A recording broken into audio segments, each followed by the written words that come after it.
we need to make sure that the dollars that we are needing for public education, especially of the youth, the little bit of research that I've looked at, that's kind of the big thing that comes out.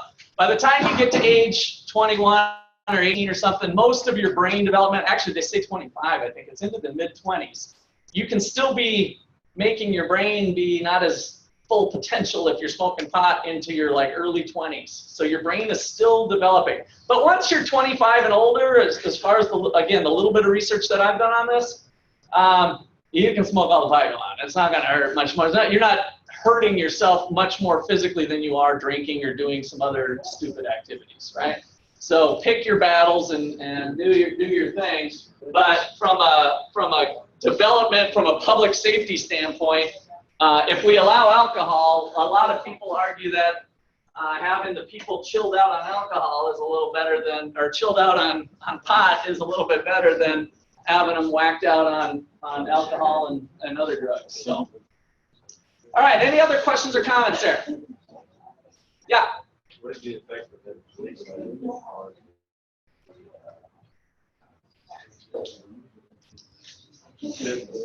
What is, so the question was, what is the effect of legalizing it on businesses? So what if pot, and I'm not sure exactly where you're going, that's kind of a wide open question, but if pot and alcohol are substitutes with each other, do the liquor stores like this change? No, right? So it might be taking away, there might be some substitution away from other lawful activities. There might be benefits to companies that have complementary goods to pot, like Doritos. So Cheeto and Dorito sales might go up. So the snack food and pizza places might like this new legalization, right? So those are the types of things you need to think about when you legalize it. Yes, there might be still some people that get hurt and some people that get help. All right, any other comments or questions there? All right, so let's go through our sheets. I asked you today to bring a sheet, and if you don't have your sheet, then you need to copy down this graph. That's like second page. Because I did cut that out. So on your notebook papers, all this is home base.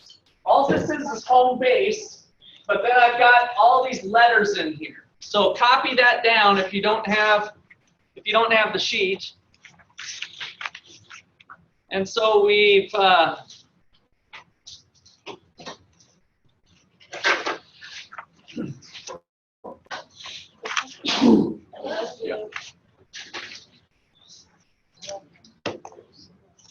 I'm going to blow this up a little bit right now.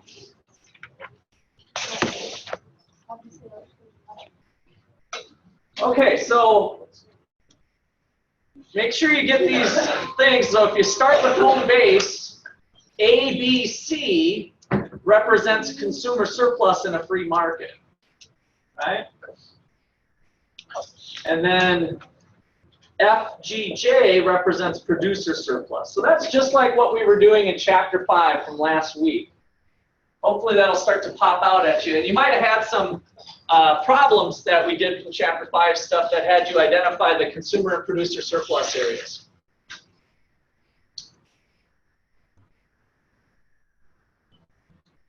So let's just say that at $4, just to get some numbers in, the quantity in a free market was 1,000 units. And of course, the equilibrium price in a free market was $4. And so the free market is our baseline that we're going to compare to a number of different policy arrangements. So with a free market, we have consumer surplus equal to area A plus B plus C, and producer surplus equal to area F plus G plus J. Just like what we did, we're just doing it a little bit differently than what I presented in class before. The triangular areas. Any questions on that for starters? So that is our home.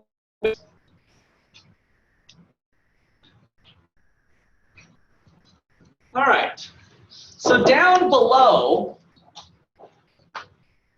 I have a bunch of different policy changes of the government intervention. So we're going to go through each one individually. The first one's a tax, next one's a subsidy, a price ceiling, a price floor without government expenditure. I'll explain this later. A price floor with government expenditure, and then finally the target price program. Yes. Did you show the top? Yeah, I'll get it back up there in a sec. Did you write this chart down too? You can do this one a little bit differently on your notes. You can just keep track of it as we do. So don't feel like you have to replicate that. You can handle this one a little bit differently. All right, so the first thing we're going to do is a tax of $2 and compare that to the free market. So if I implement a tax of $2 in here,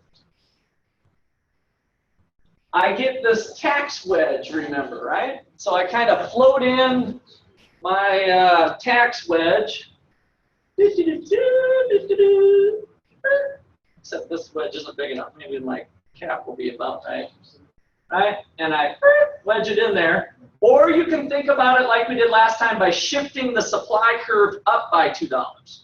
But I like to do the tax wedge just because I like floating that thing in and singing my little song as I get in there. So once the tax wedge gets in there, that tax wedge is this vertical height. The top part touches the demand curve, telling you the price the consumer pays. Now, I gave you a formula yesterday on determining what the relationship between the tax, the price the producer pays, or the price the producer receives and the price the consumer pays. So what is the producer getting after the tax? What is PP under this circumstances? We got a tax of $2, and our original circumstance was the equilibrium price in a free market was 4 and 1,000. How much is the producer getting after the tax? Yes? $3. Good, right? So $5, the price that the consumer pays, minus the $2 tax is the bottom part of the tax wedge, touches the supply curve, telling you the price the producer receives, PP. So PP is $3. All right, so now on your thing down on the bottom, I'm going to make this a little smaller so you can get it all on there now. I'm asking you for the changes in consumer and producer surplus. Relative to the free market, what happened to the consumers? What is the change in consumer surplus? What is the change in consumer surplus? Decreases, good. By, now we got to talk letters in this case. A is the change. A is the new.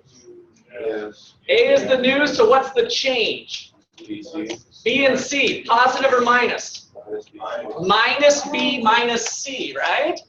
So we used to have A, B, C, but now we've got just A. So the new consumer surplus is just area A. And so down here in the box, to keep track of that, we're going to say minus B minus C. In other words, the consumer lost B and C. What about the producer? We used to have F, G, and J. Now we only have J minus F and G. Yeah, see it's the other J. Minus F minus G, right? So again, if we look at the graph, this is real important for you to get right now. The old producer surplus is this area. After the tax, we're only going to get this area. The thing that I forgot to note down here that I probably should have done already was that QT, the quantity after the tax, is something less than what we had before. So let's just say that was $500, or 500 units rather. So with the tax, we get down to 500 units, QT. All right, now we have a new player in here, the government. What is the change in government revenue compared to the free market? With the free market, how much was the government collecting? 0. With the tax, plus B plus F, right? So that's our tax wedge area. That's the one we were doing with pot right here. The height of the wedge, so we get plus B plus F. Plus B plus F.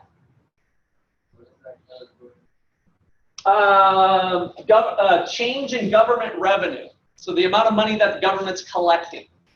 The government revenue went up by B and F. So Wednesday when we went over that, that was the tax revenue. On this graph we just did on pot, it's this area. Okay? Any other questions? All right, now the fun part. How did society change, right? So society is composed of, and if we go back to our picture here, just to kind of make you step back from the trees and look at the forest. Yeah, if we look at the market system here, our island that we live on can be thought of as composed of consumers, households, producers, and the government.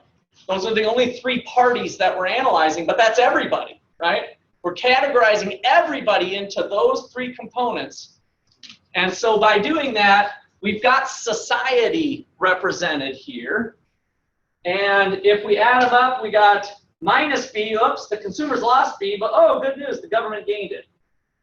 Minus F plus F, total them all up, minus C minus G. And what did we call C and G?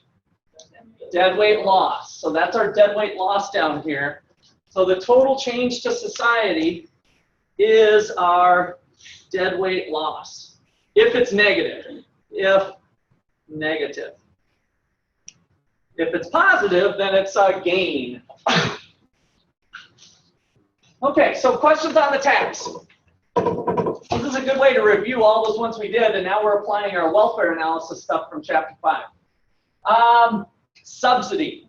So instead of, and now we're not adding on to the tax situation. We're not adding on. We're just going to compare the subsidy to the free market, right? So go back to the free market and look at what a subsidy of $2 does. So with the subsidy, where does the tax wedge start in on? The left or the right? From the right. So we start to float our boat coming in from the right because it's like a negative tax. Right here, and it gets wedged in. The $2 height is the amount, and so the subsidy, that's not showing up very well, but that's actually a green marker, is here. The top part of the subsidy wedge touches the supply curve and tells you the price that who is. Who's that one associated with? The producer on this, because we're going to the supply curve, so always kind of use that as your crutch.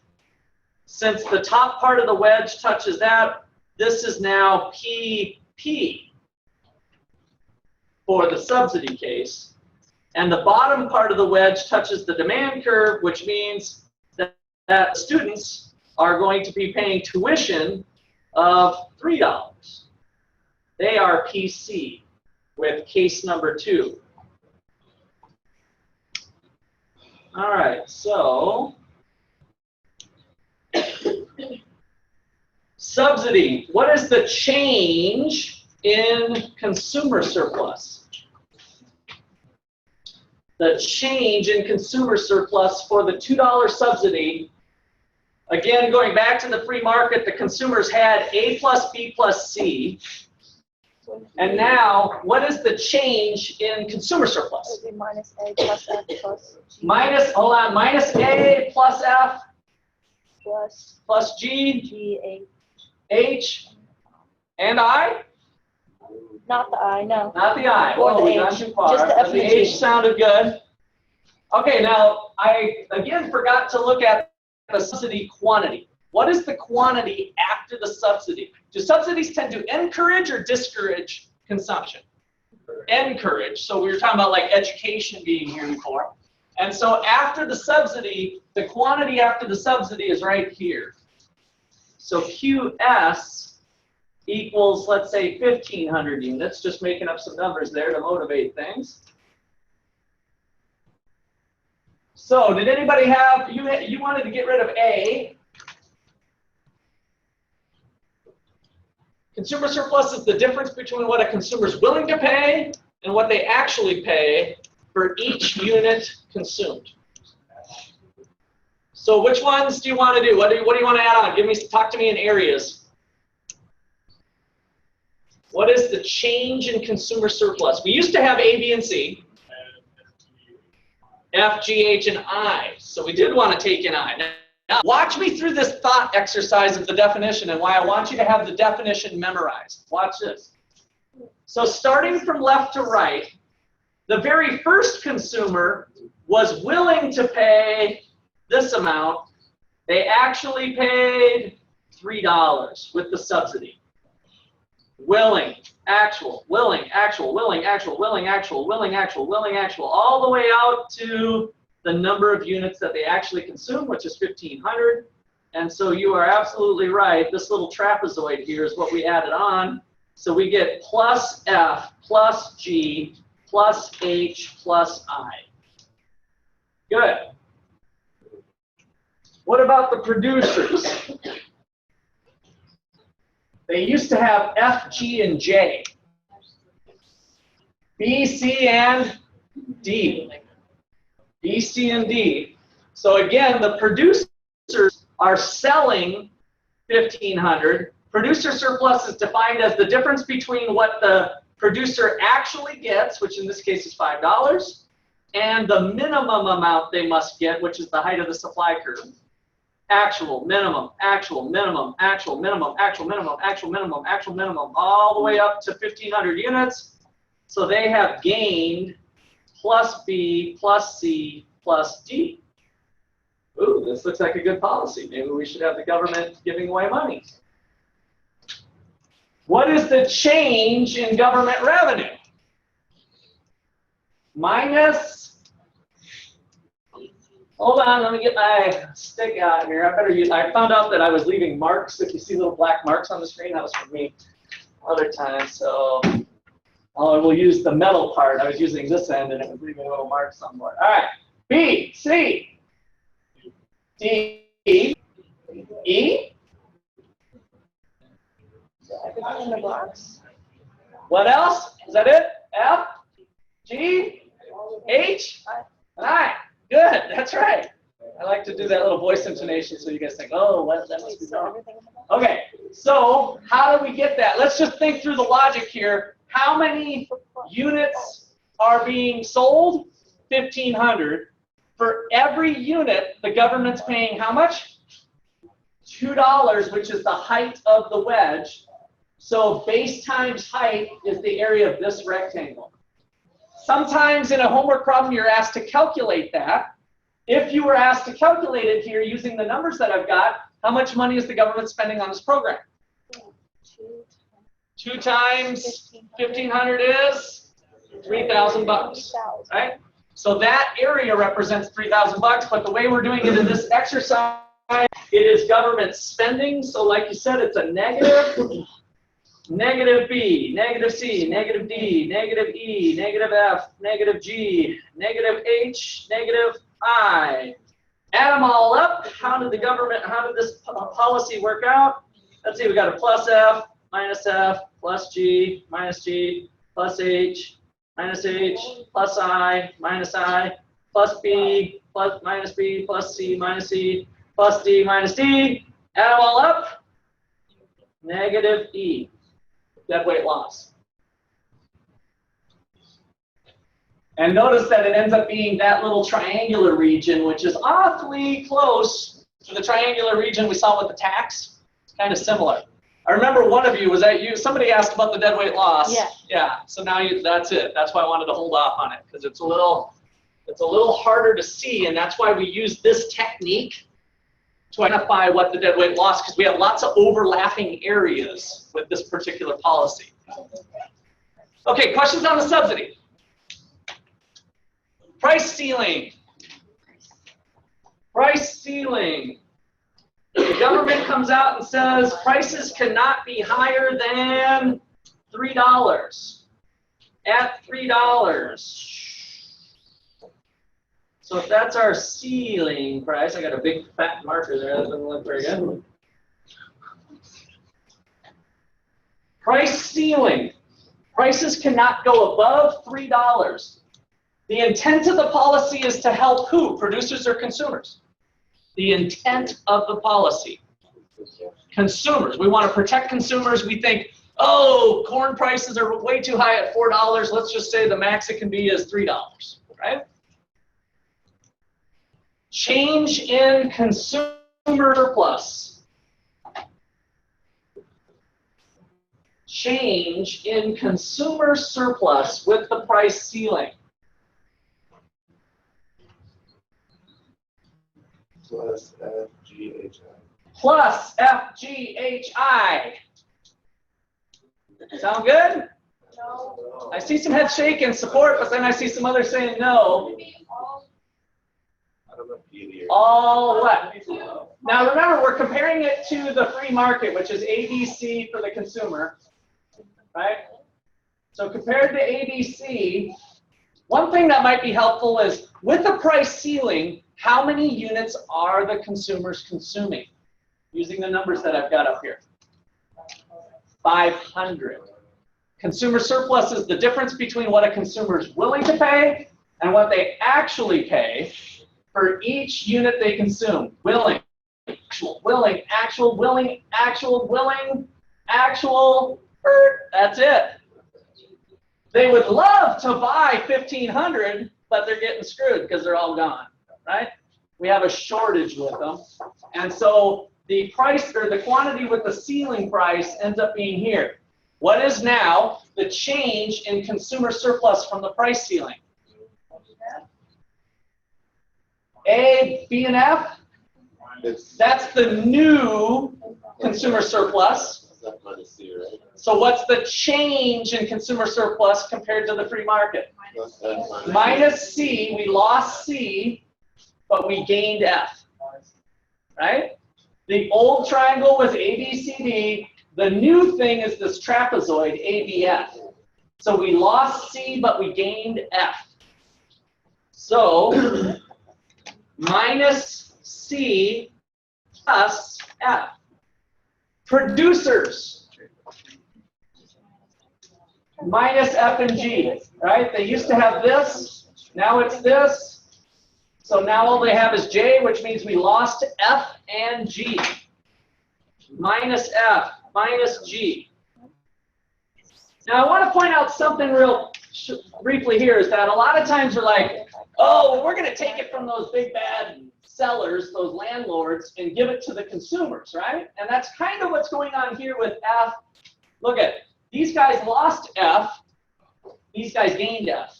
So that's partially true, that there is a transfer from producers to consumers from that policy.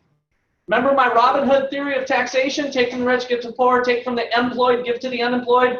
Take from the young, give to the old. That's you guys with Social Security, all the money that you're making, but it's going to go to old parts. So that's not put in some fund. It's a transfer program. The government takes it from you and gives it to retirees, right? Take from the young, give to the old. Those are all transfer programs that the government goes on.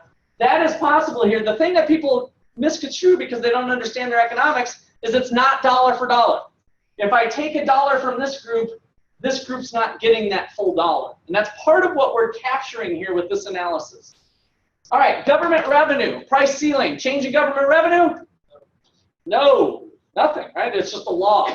So it's kind of like our pot over here They just said, sorry, new law, can't be higher than $3. So no government revenue. So that's a big Zippo. Add them all up, plus F, minus C, minus G, deadweight loss.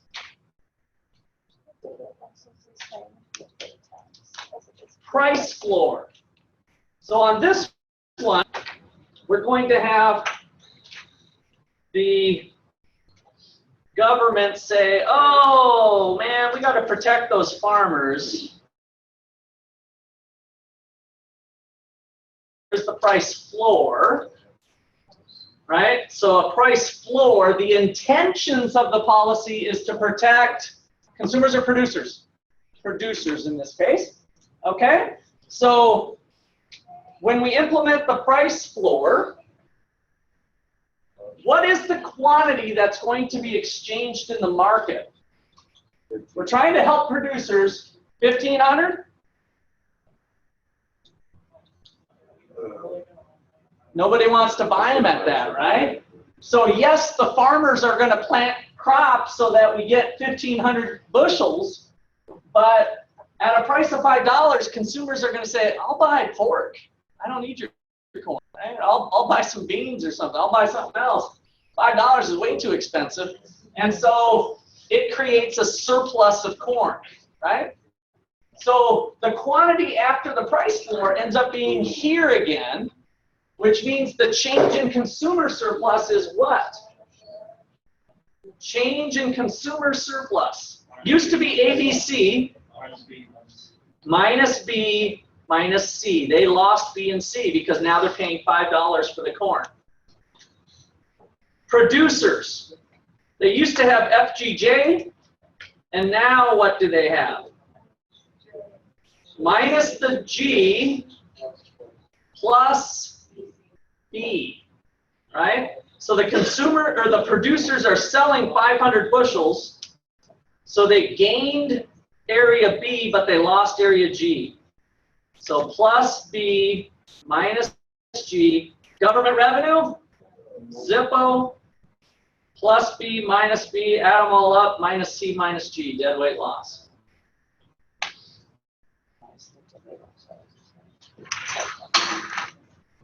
All right, so this turns out to be actually a true story in our US history, that the government implemented a price floor for farmers, and that was the result, what we just saw. There's a surplus and a bunch of farmers holding the corn.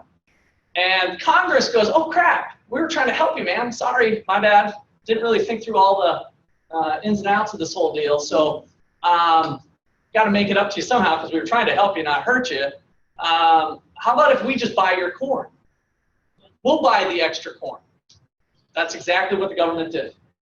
So that's what this next column is the price floor with government expenditure, government buying up the surplus, okay? Government's going to buy up the surplus corn to help the farmers. We're going to compare it to a free market again. So again, we're not building on this one. We're starting fresh, free market, price floor, government buys the surplus. Change in consumer surplus.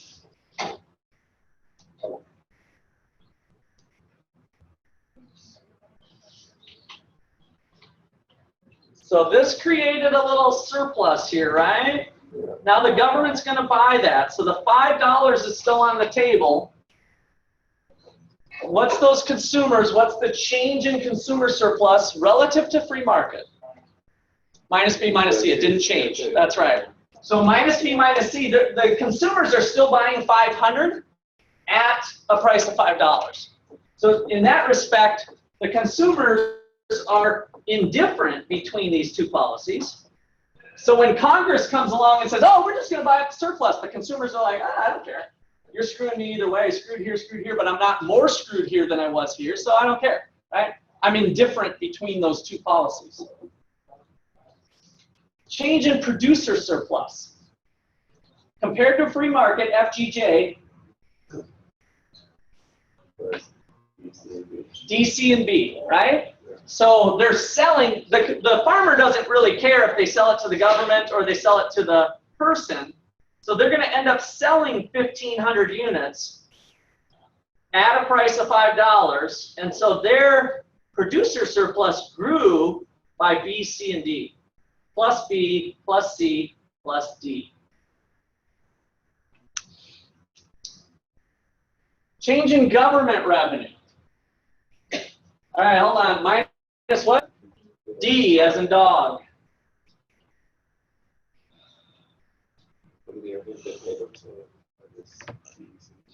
Okay, so D, C, and G? Is that what you said? Yeah, B. B. D, C, and B. Didn't they lose the game? So let's kind of get away from this for a second and think through money. Kind of ignore the graph for a second. How much money is the government spending on the program, given the numbers that I've cooked up here? F, G, C. No, no letters. I want real money. Sorry. And you can do the equation if you want. How many dollars are they spending? How many units are they buying? 1,000, right? So we've got 500 being bought by the consumers, but there's 1,000 being purchased. How much are they paying for? $5. 5 times 1,000 is $5,000. Now back to our area of a rectangle. 5 times 1,000 is a base times a height deal. What is our amount in terms of letters? C, D, E, I, H, G, L, and M, all the way down here, right? That whole thing. So let's do it. Let's do it. We got minus C, minus D, minus E, minus G, minus H, minus I, minus L, minus M. Now the fun part. How did society end up with this new Congress law here? We got plus B, minus B, got that, minus C, plus D, minus D. Woo, doggy. Minus C, minus E, minus G, minus H, minus I, minus L, minus M.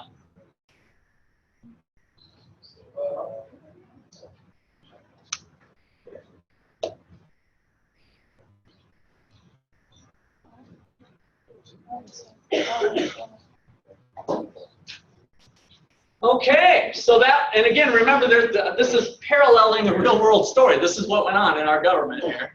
Now, with you guys, with your economic toolbox just starting to be built up, which policy is better for society? Which one's more harmful for society? With government expenditure. Now, how do you know that for sure?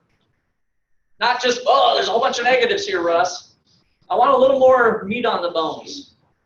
Unless they shipped it out to another country and made profit off of it. Okay, let me come back to you on that.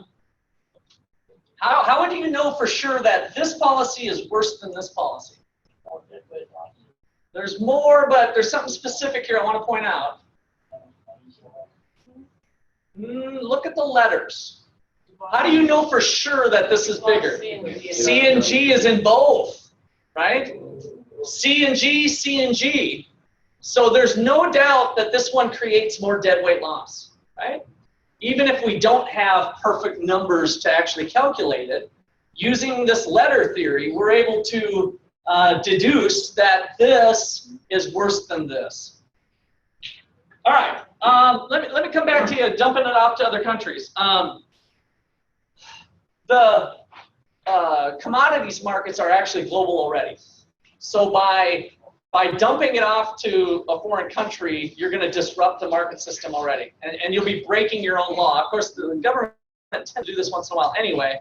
They created the law, but they can sell it at a lower price, but not anybody else. So that's the problems with the dumping it off to another country or giving it away. And even if they give it away, they're disrupting the markets, right? Because it's corn that would have been purchased anyway. So after they worked through those details, guess what happened to this corn that they inventoried, that they bought from the farmers? Real world, back to real world again. Guess what happened to the corn? They sold it at a higher price. Wrong. There wasn't a higher price. It turned out $5 was way too high to begin with. They got rid of the corn kind of in a unique way. Congress decided, well, hold on to it, we'll talk about it next month. Hold on to it, we'll talk about it next month. Hold on to it, we'll talk about it next month. So you've got all this corn inventoried in bins, and it all rotted. It rotted away. You talk about a classic case of deadweight loss. This was really at the top high end of it. That corn just was wasted away. They couldn't give it away because it would disrupt markets and they'd be breaking their own laws. There was no way out of this. So this is one of the most classic cases of deadweight loss in such a powerful way, to see food, yet there's people hungry on the streets, to see food being wasted away. But that's exactly what happened in the United States. So an economist got a hold of this finally after Congress piddle-paddled it around trying to help the world, and came up with another idea called the target price program. And again, this is real world. The target price program works like this. The government sets a target price. That target price is going to be $5 so that all the farmers know that they're going to get $5. Very similar to the previous program, right? But they're going to call it a target price. Producers are going to produce what they wish, and then people are going to buy up all of the corn at the highest price they're willing to pay, right? And then the government's going to make up the difference with a deficiency payment. The deficiency payment. Let's take a look at that. Let me walk it through with the numbers here. So the target price program, the government sets a target price. It's going to be $5. So PT now is the target price. Using our numbers, how many units are the producers going to make, knowing that they're going to get $5? 1,500. We're right back to where we were. So the quantity with the target price program, I want to call this target, not T, so we don't confuse it with tax. The quantity with the target price program, and actually let me call this QM for market. And we could put MKT for market quantity. Now we're going to sell all of that to consumers. What are they willing to pay for 1,500 units of corn? Not 5. 3. 3. The demand curve tells us, law of demand shows all of the prices people are willing to and able to pay at various prices. So if you dump 1,500 units on the market, you go up to the demand curve, hang a left, and that tells you the price that they're willing to pay. So we're going to call that the market price, PM. So the market price is PM. The government's going to make up the difference. How much is the government going to pay each and every farmer that produced the 1,500 units? $2. That is this amount here is called the deficiency payment. So this is called the deficiency payment of the target price program, which equals $2. And that's it. We're done. That's how the target price program works. What is the change in consumer surplus under the target price program? Compared to a free market, we're going back to free market. So ABC is what we start off with. Now we have a target price program. What's the change in consumer surplus? FGHI? No. We had ABC. And I'm sorry, I said no, but you're right. I don't want to screw you up anymore than my brain was flipped around. So the consumers are paying $3, right? And they're buying 1,500 units. So you're absolutely right, Kylie. FGHI. We're adding on that amount. So plus F plus G plus H plus I. Producer surplus is where my brain was kind of jumping to already. Compared to a free market, what do the producers get out of this? They're selling 1,500 units at a price of $5. They used to have F, G, and J, but now with the target price program, what do they have? B, C, and D, right? They added on B, C, D. So B, C, D plus B plus C plus D. And then what's the government shelling out for this program? B, H, I. What else?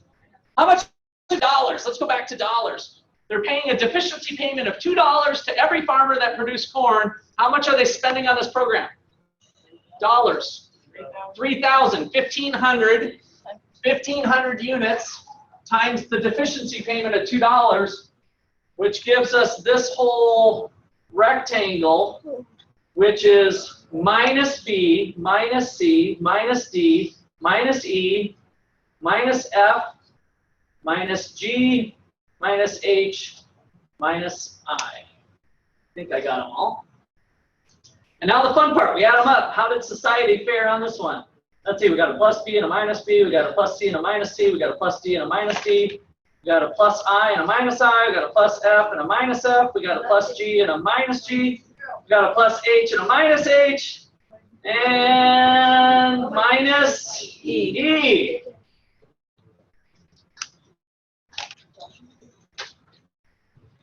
Now, let's go back to Congress and testify to Congress on this.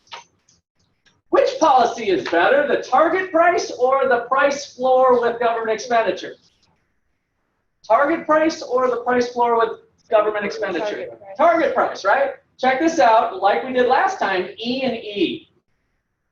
We eliminated a lot of waste, right? So we're definitely better off in terms of deadweight loss. Now, the intent of the policy was to help the farmer. Did we hurt the farmer a little bit by changing the policy? Did we hurt the farmer a little bit by changing from this policy to this policy? Did the farmer get hurt a little bit? I hear some people say no. Why? Why do you know with certainty? This is what separates from our gut feelings from some of those other disciplines and all the politicians like, oh, I think we should help them. Right? We actually quantify this stuff. How do you know that? How can you stand strong and say, no, I know the farmers didn't get hurt any more than they would have here? It's not the minus E, it's the what? BCD, right? This policy got them BCD, this policy gives them BCD. Do they care which one they do? No, not personally, they don't care. If they're out for their own self-interest, they don't care. That's our assumption, is that people are seeking their own self-interest. How about consumers? Did we hurt them, this policy versus this policy? Did we hurt the poor consumer? No. Right? In fact, these guys gained. They like this policy a lot more compared to this one. Right? So by using this supply and demand and welfare analysis, we're able to conclusively say that this government policy is much better than this government policy across the board, right? This one is far superior to this one. And that's something you will not hear Trump and Hillary do at all during this next month of debates. They won't have the time, in their defense. I don't think I should be defending either one of those two. But they won't really have the time to do this type of analysis. But this is the type of thing that hopefully they relied on some economists to justify what they were doing, and they did something like that. If you start to dig into the details, you can find out if they did this type of an analysis on the policies that they're proposing. Okay, any questions? There is a good question I'm waiting for a student to ask for. I've been doing this for 20 years. I'll just tell you there's a great question looming that is worth an extra credit point. If somebody can tell me what it is. Look at this whole thing now that we've summarized everything. There's a great question looming. Us! What do you got?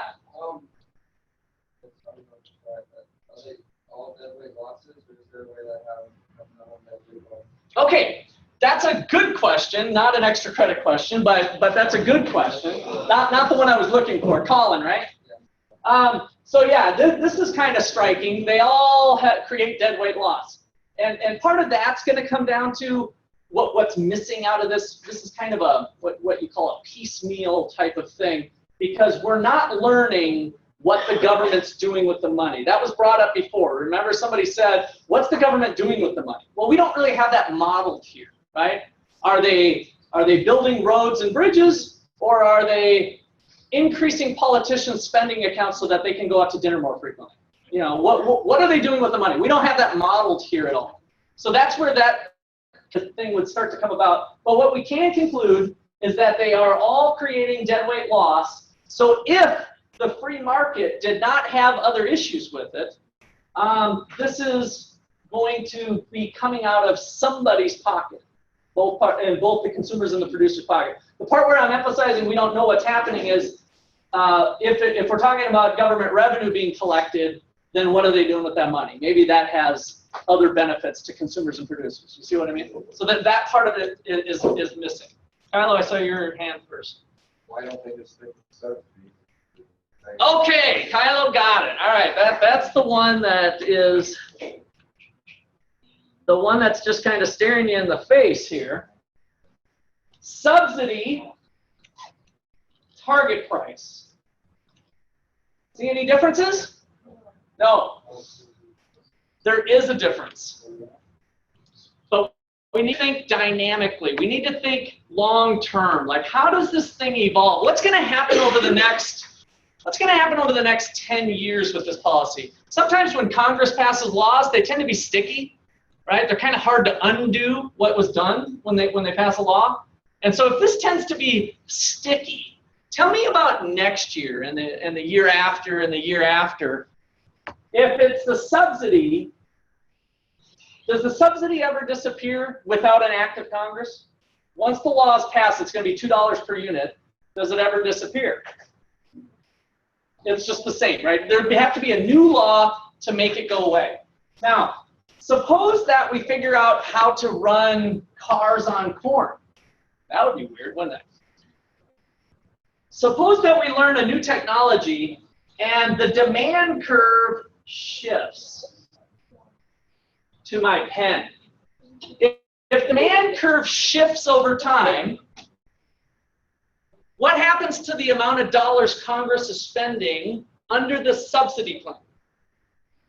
It goes up. We know for sure because it's the $2 subsidy stayed fixed, but the quantity went up. With the subsidy, if we do it our little it would float in over here somewhere, right? And so the subsidy, the quantity times the $2 would be more. What happens to the deficiency payment? It goes down. Look at that. The deficiency payment is the difference between what the producer got with the target price and the price that the consumer paid. Because of the increase in demand due to learning how to drive cars on corn, then the price, the market price went up from $3 up to $4 or something else. So the deficiency payment shrunk.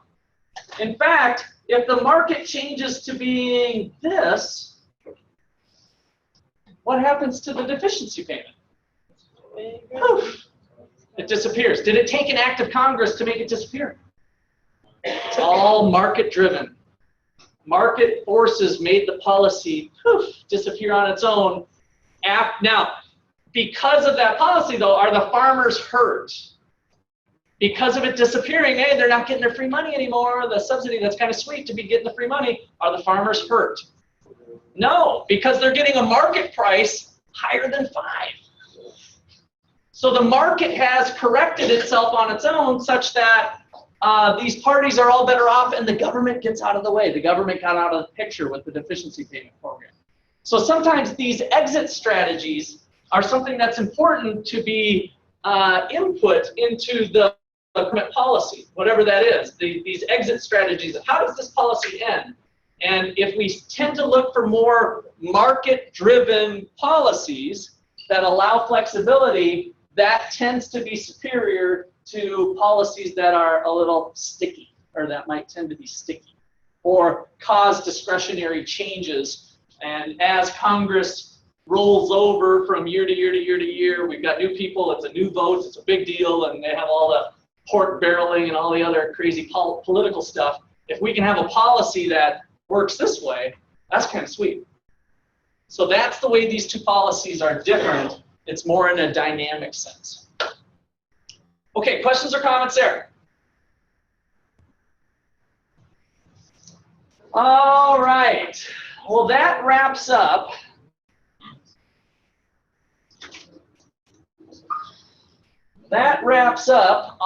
our government intervention chapter, and we need to spend a little time on chapter 8.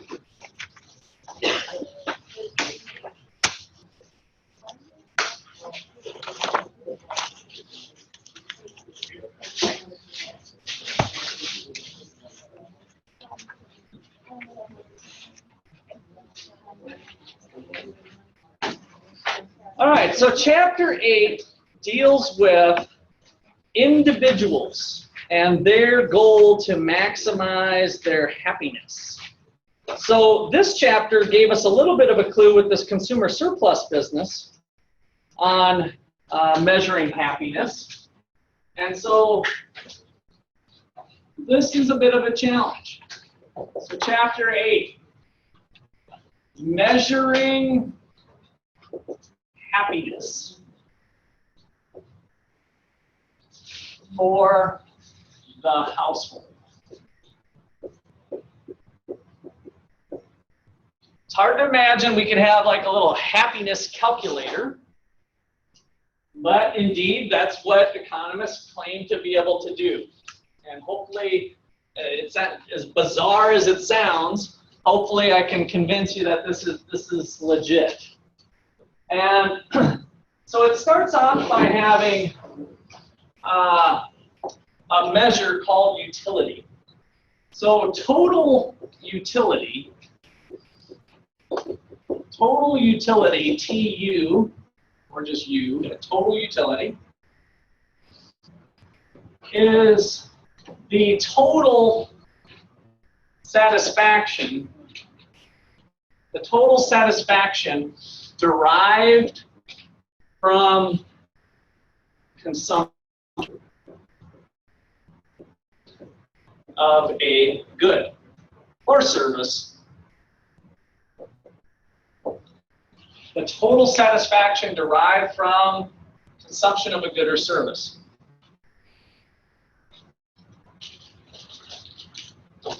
And I want to hit you with the key definitions here. We're doing lots of marginal stuff, so all the action in econ class happens at the margin. And so marginal utility, MU, is the satisfaction derived from an additional unit of consumption.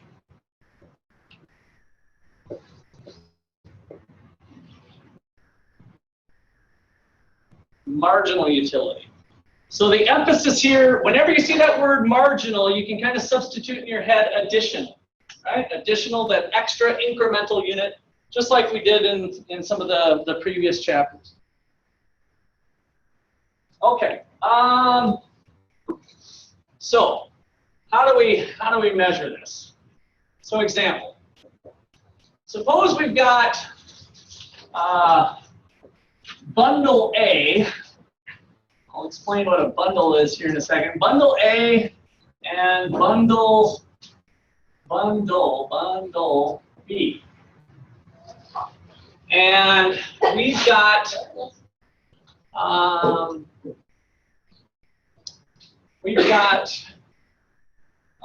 let's go beer and pizza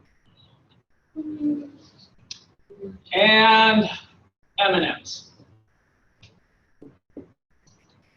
Beer, pizza, and M&Ms.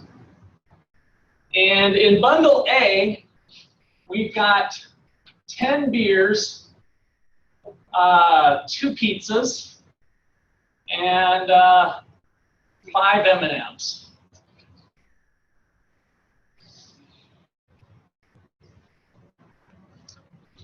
And in bundle B, C, we've got 8 beers, 3 pizzas, and 4 M&Ms.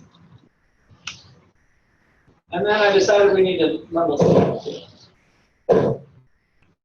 Bundle C, we've got 6 beers, 1 pizza, and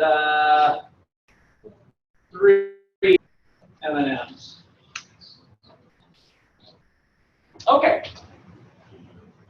What I want each and every one of you to do is, you can kind of just draw a line here, put your name, you, and I want you on a scale of 1 to 100, I want you to rank these bundles. And so the way this 100 business works is that 100 would be like your highest, most preferred bundle, potentially, but I don't care if you give it a 90 or something. I just want your numbers to be between 0 and 100. And I want you to put your numbers in a ranking such that it reveals your preferences for these bundles. So for instance, if you gave this 100 and you like this one half as good, you might give it a 50, right?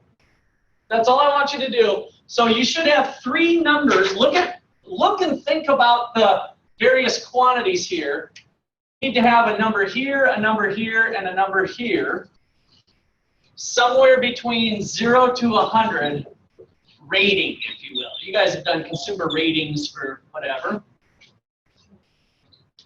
But you can use the 0 to 100 to kind of say how you feel about them.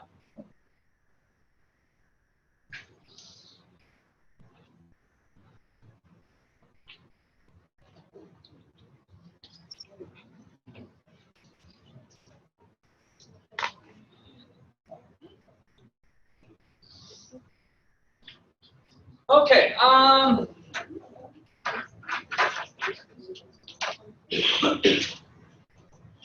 so let's see. Give me a number between, let's just go 3 and 7.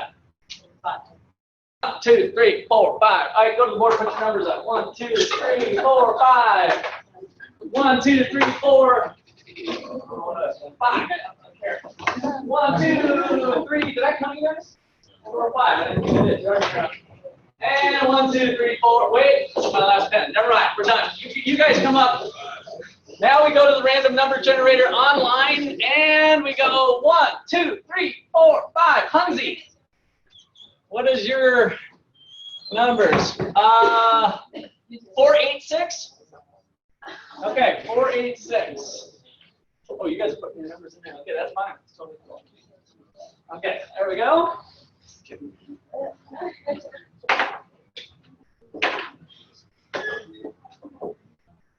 Okay, thank you. And then Hunzi is at 486. All right.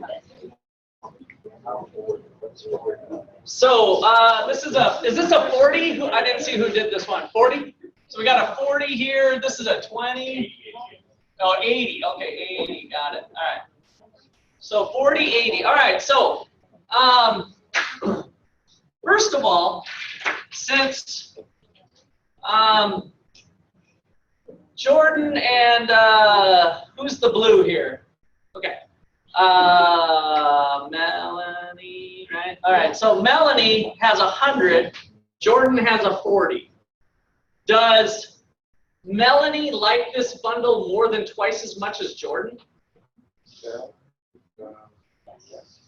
So you would agree with that because she put 100, he put 40, that if both were given a little welcome basket for econ class with 10 beers, 2 pizzas, and them, you guys know for sure that Melanie likes her bundle 2.5 times as much as Jordan likes his bundle. You can say that with certainty. Yeah, let's take Hunzi for a second here, who gave it a 4.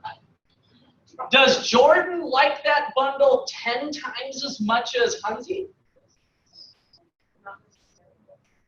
Okay. So is it fair to compare these sorts of ratings across people? It's not fair. right? So this is something, this is where it's different than a measuring stick. If I have a yardstick that is 3 feet long, we all agree that it's a unit of measure, right? And we can go all measure it independently. We can have our own items and agree that it's 3 feet long. And if this thing's 2 feet long and this one's 3 feet long, this one's a foot longer than this one, right? That's not true here. So you might be saying, well, these numbers are kind of BS then. Why are we even doing this? Well, is it fair to say that Jordan, he's got a 40 here and an 80 here? Is it fair to say Jordan likes bundle B twice as much as he likes bundle A? Yes. Yes, right? So in other words, it's possible for all of us to individually use numbers to rank our preferences, but it's not fair to then take those interpersonally and compare them across individuals. But it is possible to come up with what we call an ordinal ranking to our preferences using numbers. And that's part of what this utility business builds on, is that's our numbering system. It's more internal to the individual and how they ranked them. All right, so questions or comments so far on that? All right, so let's put those notes down so you have them in your notes here. So note, can't use numbers across individuals.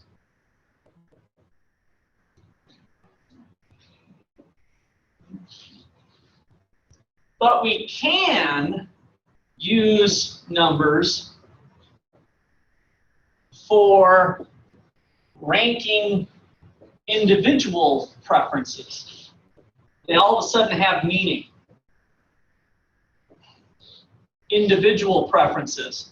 So from our example, Jordan likes B twice as much. Jordan likes B twice as much as A. That's bundle A. Jordan likes B twice as much as A. And actually, it turns out the same thing for Hunzi, interestingly enough, 4 and 8.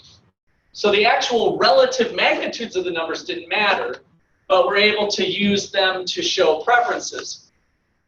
Which one does Hunzi like the most? B, right? And so he revealed part of his preferences by using these numbers, even though the numbers don't correlate across individuals. Same thing with Melanie liked A better. Now, what might we be able to deduce between Jordan and Melanie based on these numbers? If we dig a little deeper, we do kind of have, we have the rankings a little bit different. So Jordan likes B, then A, then C. So Jordan is a BAC guy, and Melanie is an ABC gal.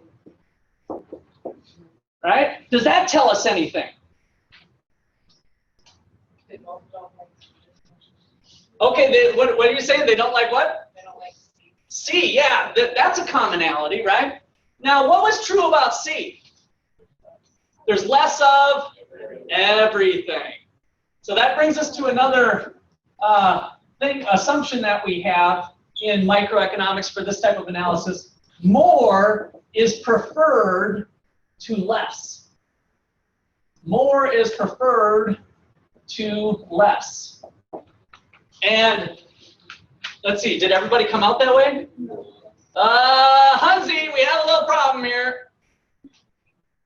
What's the deal here? So usually this comes down to, did you understand the full problem? Although you could be an outlier in the economics world somewhere. Do you prefer more things than less, or why don't you unmute?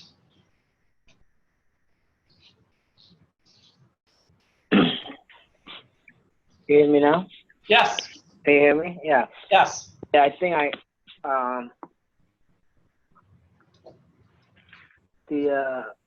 refer to the C is higher than the A because I mean that's a personal reference, right? Yes. So C, you had But, C higher than A, but we're wondering why. Because C has less beer, C has less pizza, and C has less M&Ms. Are you an outlier in economics? You might be. Otherwise, I'm throwing a lot at you guys. Some of you might have, I'm not going to ask people to raise their hands, but maybe there's a couple other hundreds. That's usually not unusual when I do this. So, but that kind of goes against one of these principles with this behavioral stuff in purchases. More is preferred to less. All right, but for most people, we got that going on. Right? So that was one thing. What else? What else might we deduce between? So we got the C thing. Can we tell anything here about Jordan and Melanie? Okay, one's more willing. So what's going on here? So B to A was Jordan. We got less of this. We got less of this. So what does that say about Jordan here? He likes pizza. In fact, he likes it a lot, right? He's willing to trade off. He's willing to trade off the beer and the M&M. So he might dislike these things. We don't know for sure, but we're just observing the data, and we see that he's got a pretty high value on pizza apparently, because he's willing to dump both of these goods to get the extra pizza. Now, Melanie, on the other hand, what does this say about Melanie? All right, we might have found our beer drinker, apparently. Or a real M&M lover. Oh, she's shaking her head. Trust me, don't tell my mom. Is this being recorded? This will not go out. As long as you guys don't share this with your parents, it won't matter. But as an economist, I can see that she was willing to trade off a pizza to get more beer and more M&Ms, which makes her potentially an M&M lover, and a beer might not even matter, right? She could put, I'm saving you now, Melanie. She could put absolutely zero value on beer and still have this outcome. You follow what I mean? So the M&Ms could have been driving the whole ship. See how I saved the day? All right, so the M&Ms were driving the whole ship apparently. Okay, so that's how we use these numbers to get some insights on consumers' purchases and behavior. And all of this ultimately ties back to the demand curve and supply curve. All right. So now what I want to do is pick apart some of the individual items. Let me save that for now. I don't know if I'll come back to it. So if we pick off the M&Ms for now, or maybe I should just jump into this example. No, let's do this graph first. If I look at M&Ms. And now I'm going to be measuring utility over here. So remember, one of the important things in econ class, when you guys get graphs on your homework or stuff, look at the axes first before you look at the action in the middle. I know that our eye always tends to go to the action in the middle, but it's actually more important to look at the axes first. So we've got utility being measured here, M&Ms being measured here. We've got one bag M&Ms, 2, 3, 4, 5, 6, 7, 8, 9, right? I'm going away from this problem here. 1, 2, 3, 4, 5, although we could kind of tie it into this problem here since we had different levels. So if I was to graph, in general, don't put this on your papers right now, but if I was to graph the total utility function, would it in general be like this, this, this, or this? So A, B, C, D. Is that it? 1, 2, 3, 4. Did I lay them all? A, B, C, or D? The total utility, B, right? As I consume more M&Ms, total utility is going up. More M&Ms, more is preferred to less, meaning happiness is going up. So those two things are positively related. Take away my M&Ms, you take away my happiness, my satisfaction. So those two things are moving in the same direction. So B is our answer. Now, again, don't write this yet, but does it look like this, this, or this, A, B, or C. Those are all positively related functions showing more M&Ms giving more utility. Which one do you think it is, A, B, or C? C. Why? Tummy ache, yeah. Let me go over here, yeah? Once you get too much, to a certain number, your happiness isn't going to increase. It's not going to, I like the way you carefully worded that, because most students screw that up. It says that, they'll say something like, your happiness will eventually go down. It's not going down. It's kind of flatlining, right? It's increasing at a decreasing rate. So your utility is still going up, but not by as much. So C is the correct answer. And so our total utility function looks like this. And it displays the law of diminishing marginal utility. The law of diminishing marginal utility. Now I brought that marginal thing in, which means additional, which also means our suffix goggles might be on here. If I'm looking at this thing with marginal analysis, what happens? Number line, it magically gets this.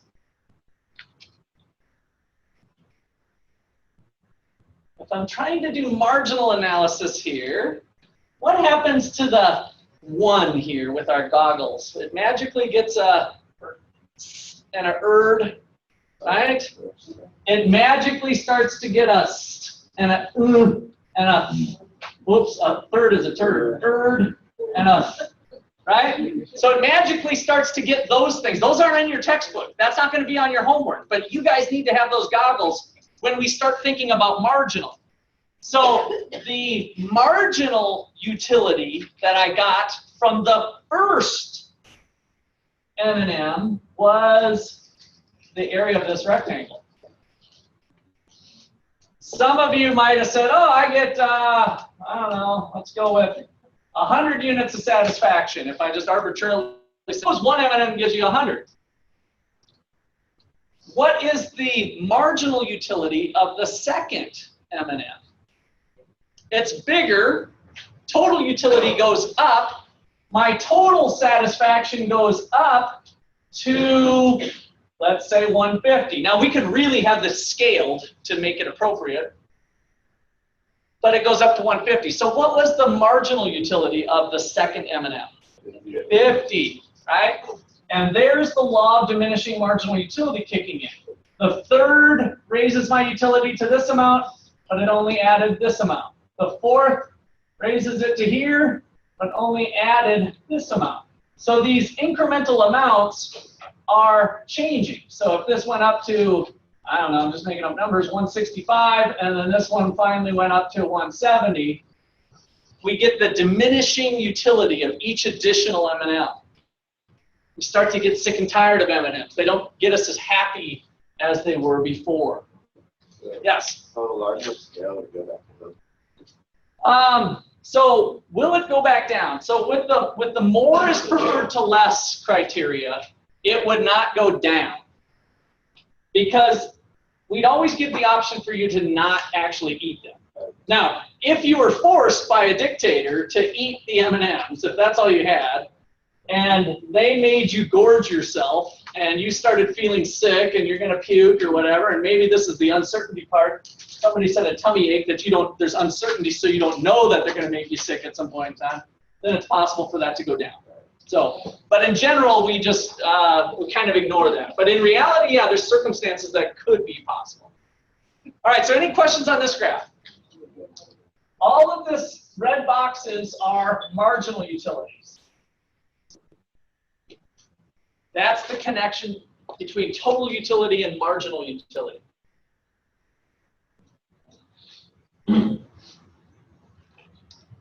Okay, so time to get some schedule goggles on with this.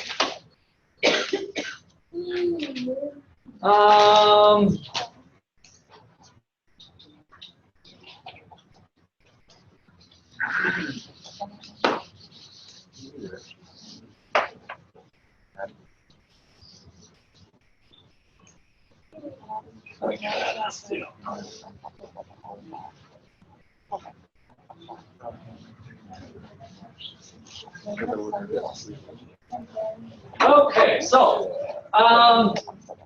I'm going to give you a bunch of numbers, so you're going to have to just kind of walk through them after we're done. So we've got quantity of beer. 0, 1, 2, 3, 4, 5. Quantity or total utility from beer. And then we're going to do marginal utility from beer. So schedule goggles, you might see a homework problem like this. No beer, no happiness. That's easy one. 1 beer, 40 units of happiness. 2 beers, 60. 3, 70. 4, 75. And 5, 73. We're back down to puking here. We're getting back to Ike. I wanted to play up Ike's thing here. Yes. So marginal utility, when you have your schedule goggles on, what did the first beer give us? 40. Second, 20. Right. And now we're kind of doing what we did rectangles there. 60 to 70, the third gave us 10, 5, and then finally -2. So we just put 0.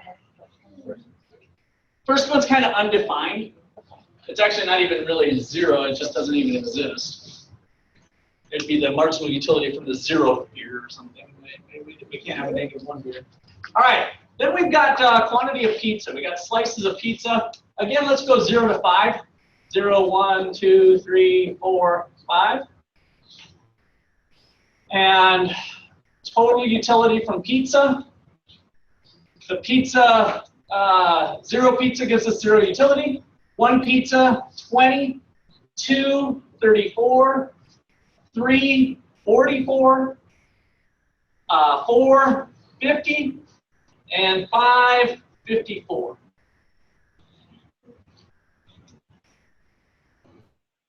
Marginal utility from pizza, undefined for the first unit, or for the 0 unit.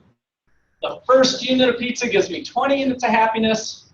The second, 14, right? Going from 20 to 34, I got 14 units, then 10, then 6, then 4. So with our schedule goggles on, the law of diminishing marginal utility shows up this way, that the amount of happiness that we get from each additional unit starts to fall. All right, so what if we have 10 bucks to spend? If we have an income of 10 bucks and the price of beer is $1 and the price of pizza is $2,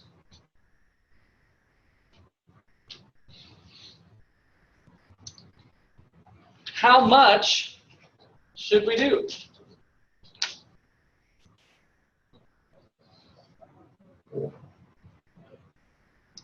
That's kind of an interesting question. Before we jump too deep into that, I want to introduce you to the budget line, which is also called the budget constraint, which is just what I gave you. All of a sudden I say, oh, you didn't tell me we were only going to have 10 bucks, right?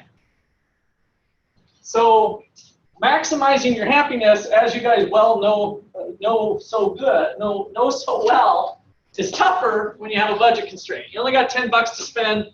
This is your little happiness meter. So I know that I've got an income of $10 that I can spend. I can't spend more, and this isn't the government, so I can't spend more than I actually have. So I've got a binding budget constraint of $10. So I'm going to take the price of beer times the quantity of beer plus the price of pizza times the quantity of pizza. This is my spending on goods and services. Income must equal spending. So using the numbers that we got, and this is income, by the way, our income equals $10. Our $10 equals the price of beer I gave you, which is $1, times the quantity, that's what I'm trying to choose to make myself happy, but I don't know how much I want, plus a $2 pizza times the quantity of pizza.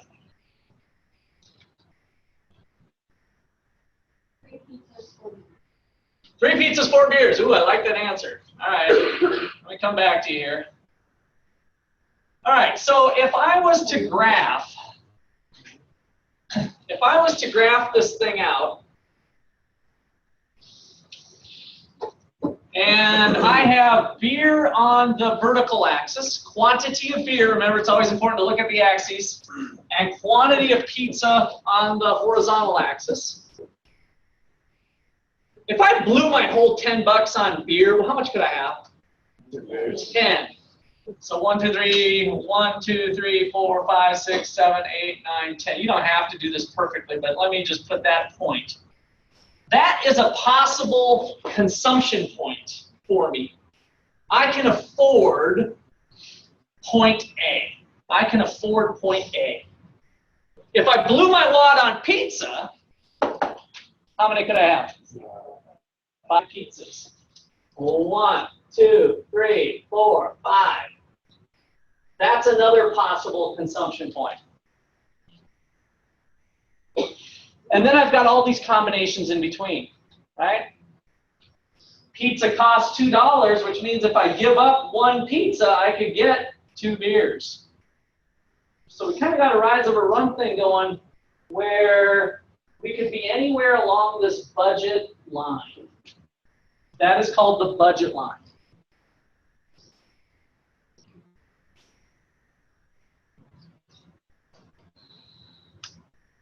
All right, so we know now that this represents all affordable bundles of beer and pizza. I can be anywhere in this this whole region here. I can be at -2 and 4.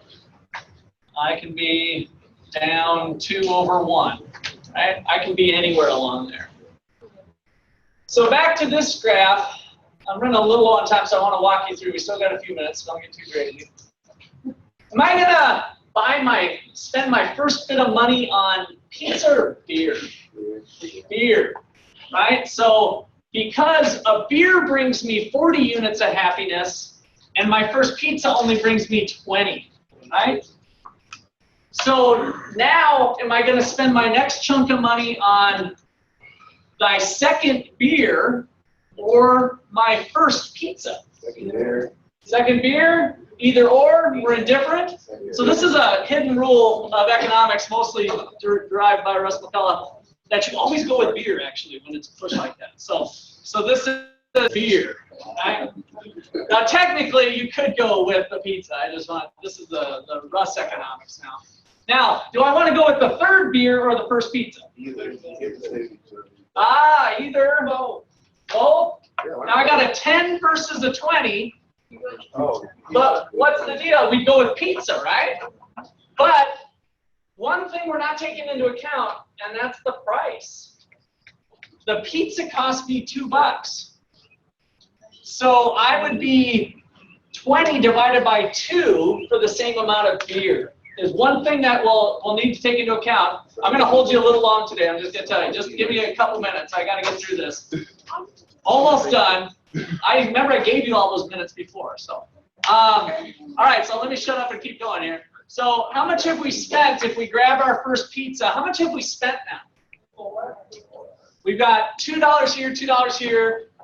We still got $6 to go. And so if we keep going through, where do we end up? 3 pizzas. Yeah. Now, what we've really done, though, is we found the spot where our marginal dollar gave us the most bang for our buck. And so the last thing that I want you to have in your notes so that you got it for the homework and test, which is due, is just this. Marginal utility per dollar of pizza divided by the price of pizza has to be equal to the marginal utility of beer divided by the price of beer. And that's exactly what we just did with thinking about the dollars. This is really bang for our buck, right? So when we spend money, we're always looking for the greatest bang for our buck. Bang for our buck. And that is marginal utility per dollar. Because you guys picked up on it perfectly here, that the pizza gives me 20 units of satisfaction, but it cost me $2. So it's really 10 units of satisfaction per dollar to make it fair with each good. All right, so we end up with 4 and 3, and I think that's where we're going to end up for today. That looks good. There is a little bit more, you guys, in the, I didn't get as much on the board as I normally do, but it's in your book, and we hit all the topics that we needed to. I can give you a swipe. Give everyone the bird when I was Did everybody get on the attendance sheet? It was certain, hopefully it made it around.